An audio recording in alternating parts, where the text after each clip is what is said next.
What's up YouTube, it's Ravlar here and welcome to the 4th episode of Not Set From Scratch on an Ironman.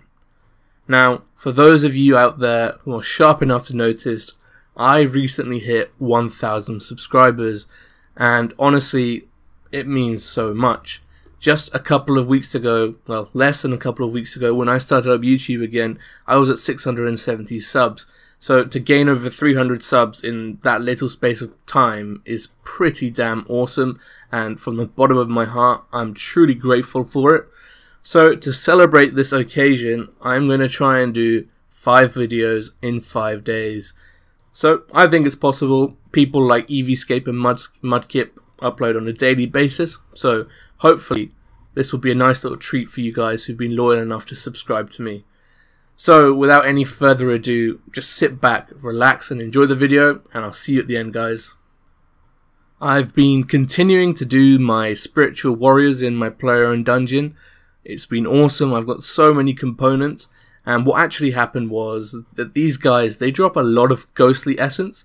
So I managed to get an ectoplasmator, and I charged that up, and I've got an attuned ectoplasmator.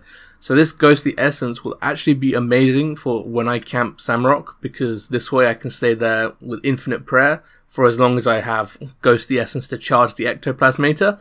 So yeah, I'm really looking forward to that.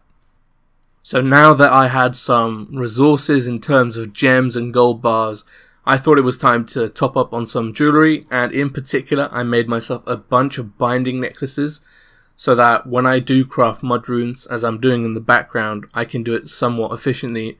Now, I'm pretty shit at crafting mud runes. I always forget to magic imbue, and I end up just making earth runes. So yeah, don't be like me, kids. Do it properly.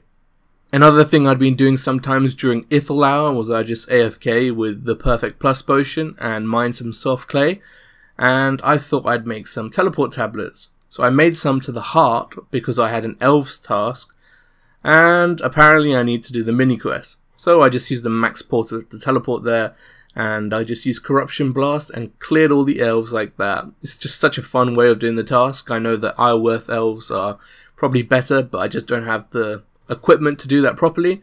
So this is the next best thing. You know when you've got that thing in the back of your mind and you know it's telling you, come on man, you should do this, you should do this. But you've been delaying it. And then you finally get around to doing it, and you're just like, fuck it, let's get it out of the way. Well, that's what happened with this. So, for those of you that don't know, to get a Sun Spear to its maximum power against Varlords and Ladies, you need to manually burn 500 Vire corpses. Now, to do this, you need to actually do the Shades of Morton minigame and get 500 olive oil and turn that into sacred oil, and apply that on the logs so you can burn the corpses.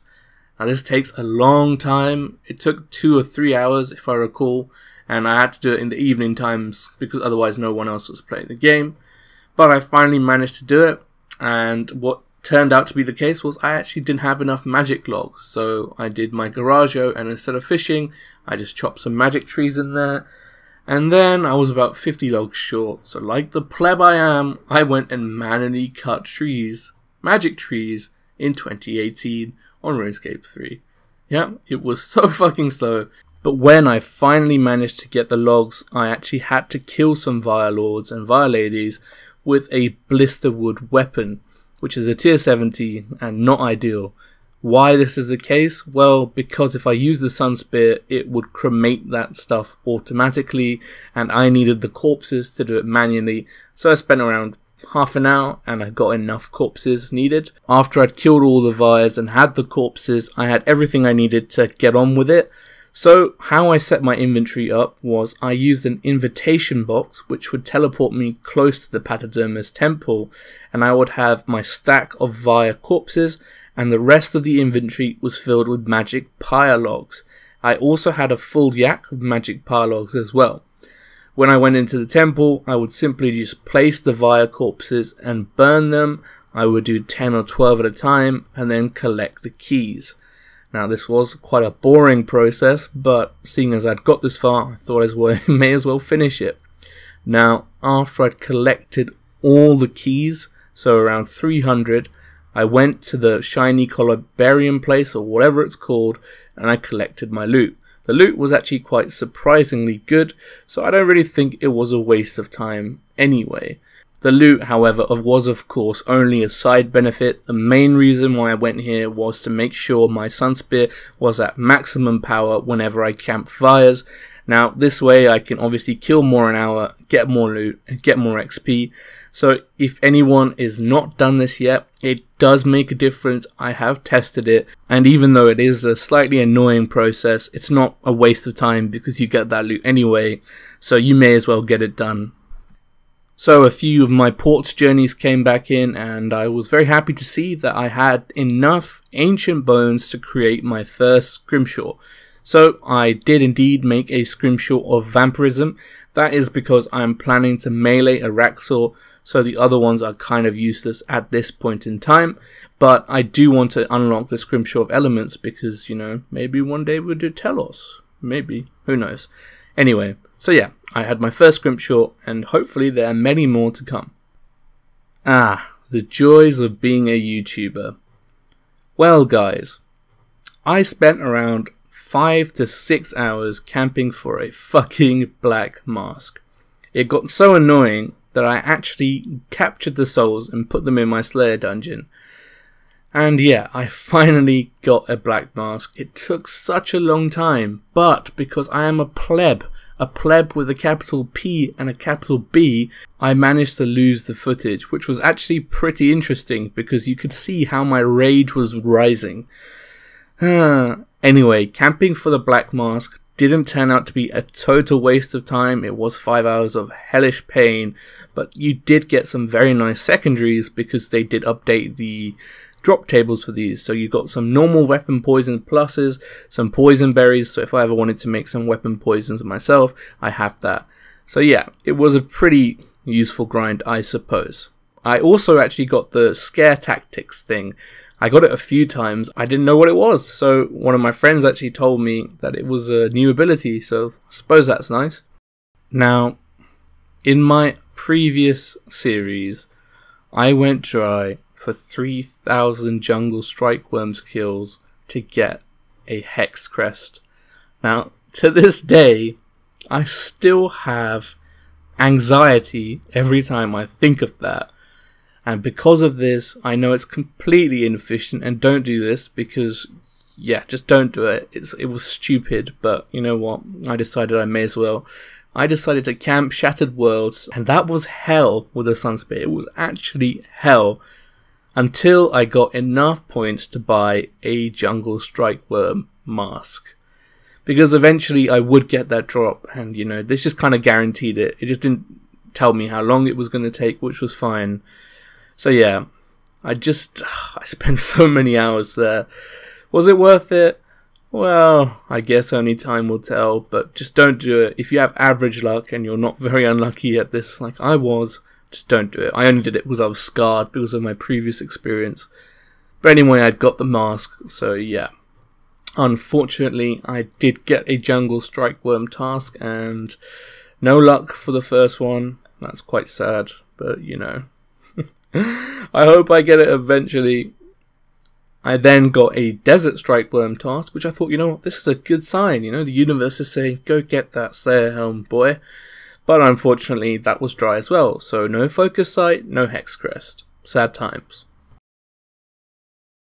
Now, it was at this point that I realized, you know what, I need some RNG on my side, so I may as well stop delaying it. It's time to get a Luck of the Dwarves. And you know what, the Luck of the Dwarves has been very kind to me in the past. It has made me over 1.5 billion on Mainscape when I'm looting from Telos. It has got me 3 orbs and a dormant piece. I don't remember which one it was. It was one of the shitty ones. But anyway, it is one awesome ring, and I know that I just need that luck. So I decided it's time to start camping clue scrolls. Now, easy clue scrolls require some of the most random shit, which fills up your bank so fast.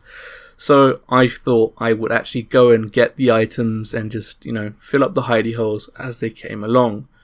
So this involved me going and making some polar kebbit outfit shit, and then I had to go make some jungle kebbit stuff. It was a bit of a nightmare. I also had to make a lot of basic jewelry like gold stuff, and I actually had to collect planks because I didn't have any, and I needed some normal planks to make the hidey holes in the first place. But, you know, once that kind of tedious process was done after a few clue scrolls, it really sped up, and doing easies literally takes like a minute to a minute and a half each, and they shit out fortunate components, which is awesome. This was despite the fact that this was actually the first time I'd done easy clue scrolls on this game ever. And yeah, this is the first time I've done clue scrolls since they've updated it, and you know what, I quite liked it. I had a Globetrotter jacket on this account already, which was nice, which helped a bit. And yeah, I managed to stack up a total of 20 easy clue scrolls. It didn't take long at all, and I got a bunch of fortunate components. I'm just opening them in the background. I also got a few pages, and luckily for me, if this is the kind of rate which you get fortunates from easy clues, getting this luck of the Dwarves won't take long at all. And yeah, I'm really looking forward to it. It's quite enjoyable. I think overall this is a great update, and yeah, Jagex have actually done good, so thumbs up to you, and let's continue with the clue grind. I also had a couple of elite clues in the bank, which I thought I would do, and man, elite clues are my least favourite type of clues to do, because it's just like so much running around and so many steps, blah blah blah. Anyway, I managed to do that, and I got a master clue, so my first master clue on this game, so I was pretty excited to try that one out. And to my surprise, I actually managed to complete it, and I really enjoyed it way more than the elite clue, because just the skill challenges and stuff make it far more engaging. Unfortunately, however, the clue was a pile of poop, and yeah. But I did get a papaya tree seed, which was awesome because I needed to plant papaya trees to get papayas for Herblore, so I suppose it wasn't too bad a reward, but yeah, no fortunates, it was just a pile of poop. Well, guys, girls, and Apache helicopters, thank you so much for watching today's episode. I think we'll wrap it up there, just for now, but don't worry, because I'll be here again tomorrow with another video, and then the day after that with another one, and as my good friend DJ Khaled would say, another one after that, and another one after that, and another one even after that. So anyway guys, thanks so much for watching. Once again, thank you so much for 1,000 subs. It's just the starting point, believe me when I say that. Anyway, peace, have a wonderful day, have a wonderful week, and I'll see you tomorrow. To the outro.